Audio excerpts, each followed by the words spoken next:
भारताच्या इतिहासातली मला वाटतं ही फार मोठी आतापर्यंतच्या इतिहासातली मोठी विमान घटना आहे, दुर्घटना आहे.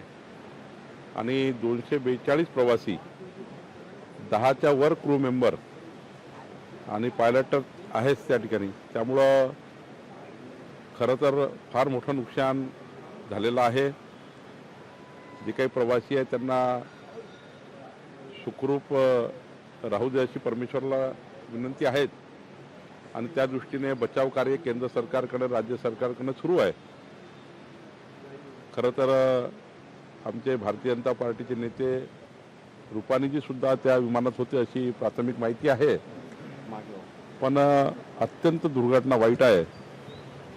प्रचंड मोठा शोक हा संपूर्ण देशामध्ये आहे. आणि अशा दुर्घटना कशामुळे झाली हे जरा पुढचा तपासाचा भाग आहे. पण मला वाटतं की फारच वाईट दिवस आहे आणि फारच दुःखाचा दिवस आहे.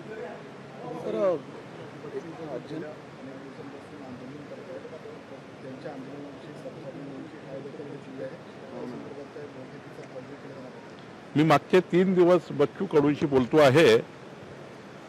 तीनदा आमचे जिल्हाधिकारी त्या ठिकाणी स्वतः जाऊन आले आहे. मी त्यांना सूचना दिल्या आहेत. बच्चू कडूची जी मागणी आहे, लोकशाही मराठी ऐका, पहा, जागरूक रहा.